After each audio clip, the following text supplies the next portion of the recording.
Well, summertime is prime time to plant something. And we know that creating and caring for your plants and garden, it can seem overwhelming. But Dominique Charles from Plots and Pans says no reason to worry. She stopped by our studio this morning to give us some tips. First of all, this is a beautiful setup. Thank you. Yeah, we love this. Melissa and I'm like, no plants. Melissa's like beginning. She also has her husband do a lot of the potting. Yes. And then Chuck is more of the expert I'm the urban here. gardener. Okay, Yes. I'm an urban gardener. Yeah. Yeah. So I've got like tall potted plants on the stairs and things like that because no grass at all. We can make it work. We can make it work. I see one of my favorite plants already right here. Yeah.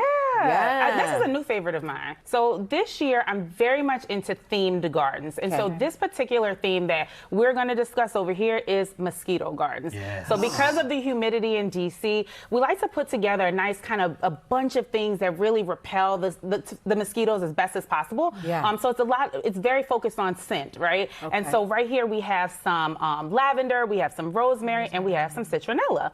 And so all those smells together, the mosquitoes don't like it, so you can kind of brush up against it, and it helps to get rid of a lot of those mosquitoes. I have a major problem in Montgomery County with mosquitoes in my yard, to the point that we just don't go outside. Put a couple of those around in bunches, right? They'll help. They're not going to completely eradicate the mosquitoes, but they'll definitely help. Okay. So our next kind of section we're moving into is definitely going to be our pollinators. Okay. So I like adding different, this year I'm very into flowers. Like in my garden has a ton of flowers, more than normal. Yeah. And so we're adding a lot of flowers in there. So we have that salvia. I think that one is the bee balm up there. Yeah. But I think they're just so pretty. But one cool thing about these pollinators is that they're perennials. So, you know, you can put them in your yard if you want to put them in a planter, if you want to just plant them in the ground, but they're going to come back every year. And when you say pollinator, for like the super novices like me, I think bees. Yes, but we want But bees. we want bees. We want bees. Yes. You're thinking like yellow jackets and wasps, as opposed to just regular Honey. buzzy bees. Honeybees. We want those honeybees. Okay. Right, we need those honeybees to constantly pollinate our fruits, our vegetables, our different flowers, to bring life into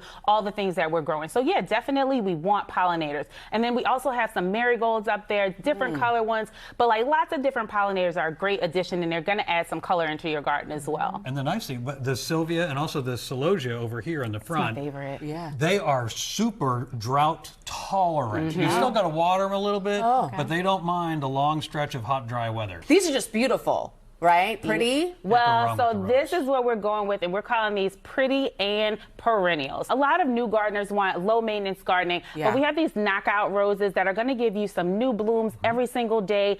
We have some peonies, and then we have blueberries. So don't forget that you can have lots of different things to grow in your garden. It doesn't have to always be flowers. It doesn't always have to be food. And again, these things can come back every year, minimal work. So that's my favorite about them. I am going to do a blueberry bush this You year. should. That's a good idea. We have space for it, and you can do it in a planter, like you said. And so with the blueberries, you don't have to put it in the ground. You can put it in a planter. Mine are in 2 tall planters. So if you don't have space, feel free to still grow blueberries. And again, you just want to make sure you're pruning them every year. I have been bad about pruning mine. So my last tip is try something new. So try something new, try something interesting, something fun. And so every year I put something fun in my garden. Right now what's in my garden is some bok choy. I love bok choy. But I'm about to add some kiwi. So kiwi is going to be my new thing. I've been excited about putting up a trellis. So I'm going to have these trellising over since they're a vining plant. But yeah, try something new. Try something interesting that, you know, maybe you're uncertain about. You enjoy it, but you don't always have to be serious and have bell peppers and, you know, tomatoes. Have something fun and unique. This is, you know, my pots and pans and my different garden themes this year. This is great. Yeah, well, Dominique has a website, great information. You can chat with her on social media, myplotsandpans.com. At Plots and Pans on all my different social, TikTok, Instagram, Facebook, all of the things.